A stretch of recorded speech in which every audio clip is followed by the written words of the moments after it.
John, Partick away on Saturday. We'll need to be wary of them bouncing back after last weekend, but confident in our own abilities. Is that fair?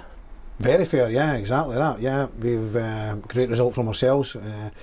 Obviously going to enhance our confidence and our belief. It continues the great run that we're on, but we'll have to be a little bit wary of Partick. They have been going through a really good spell themselves. You know, number of clean sheets, 8, 9 clean sheets, and then Arbroath goes there to for Hill on Saturday and came away with a 2-0 victory, which I'm sure Ian McCall will want to rectify against ourselves. So we know they're a good side, we know they're good players, you know, we know Big Brian Graham from in the past, he's always a threat, so we'll need to be aware of that.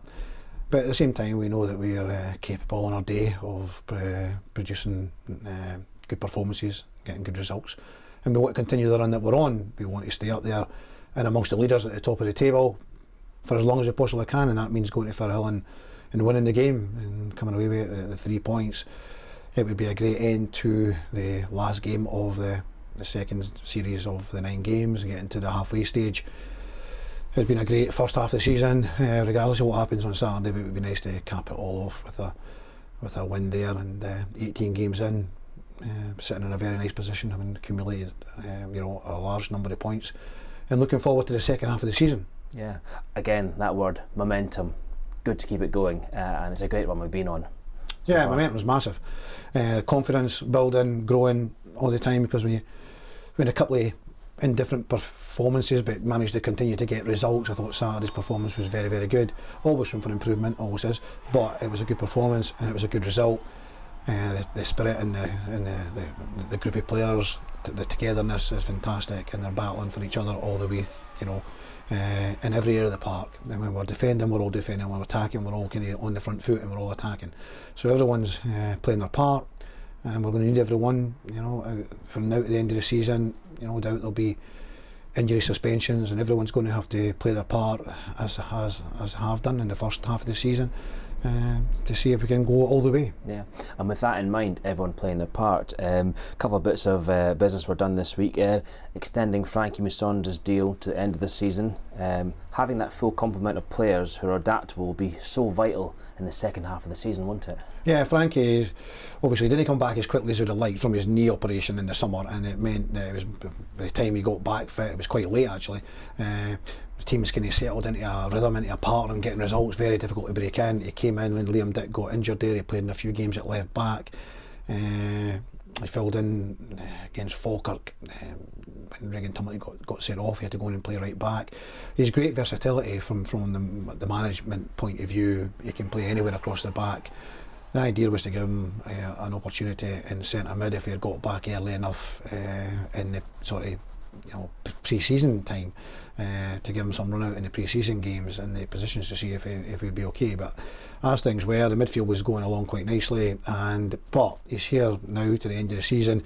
It's up to Frankie to try and stake a claim for a jersey, a regular jersey, and push himself to get a longer contract. Hopefully he's going to try and stay fit. He's had, unfortunately, a few injuries that he needs to get all these out of his system, get a great run for now at the end of the season, and try and push to extend his stay here. Yeah, and of course also everyone was delighted to see the news that Sam Stanton had joined us on a 30-month deal. Obviously with Brad injured and Dylan Tate making his move to Hibs, it shows that you have a clear idea of what he'll bring to the squad from your quotes in the announcement there.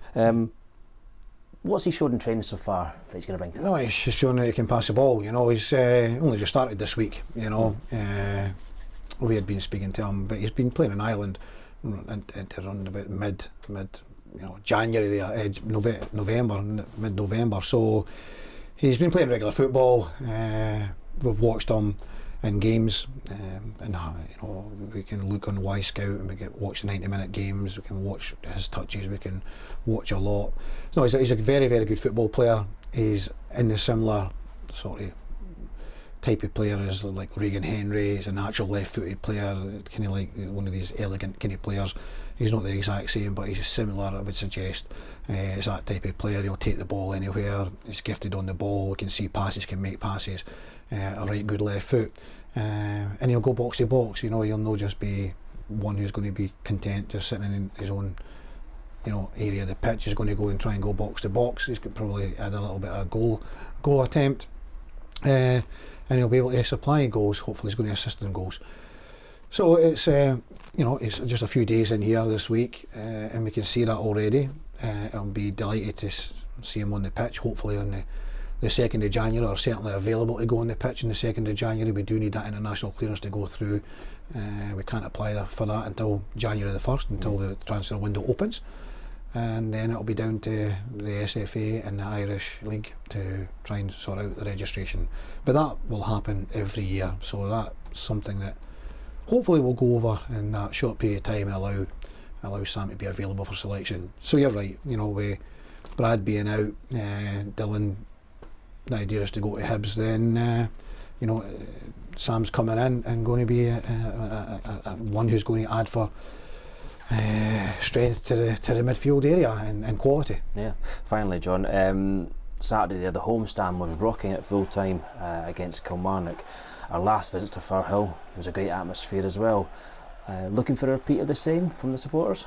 Yeah, very much so. Yeah, no, the fans have been fantastic. It's great to have them back in. I know they've been back in a wee while now, but when we were so many days there last season, when they weren't there, it's just great to have them back in, and we thank you for all the players, the staff, behind the scenes, all the office staff. We can't thank the Rovers fans enough for all the help that they've given the football club.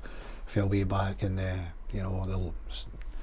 lockdown days, and there was nothing coming in, and the fans all rallying round, and since then backing us, and whether it's buying a jersey, buying a half season ticket, buying a lot of Christmas gifts have gone from the shop, which is fantastic. So we thank you for your support, coming here in numbers and vocally supporting the team all the way. And yes, of course, it's been great recently wherever we've gone. In this run, we've had a lot of good. Falkirk was tremendous, winning the game at Falkirk, and seeing the fans so happy and the response that they're giving to the players, and the players responding. You see the sights on Saturday at the end with Dario and Regan Tumulty and a few others. There's a great connection now between the players and the fans, and we want that to continue. And we'll have our dull days, we'll have our dark days, and we've all got to stick together, because we want to continue this run as long as we can, but we understand it's not going to last forever. So we'll have ups and downs, but hopefully we're going to have more ups and downs, and as long as we all stick together, we've got a chance. Great, thanks for that, John. Good luck. Thank you.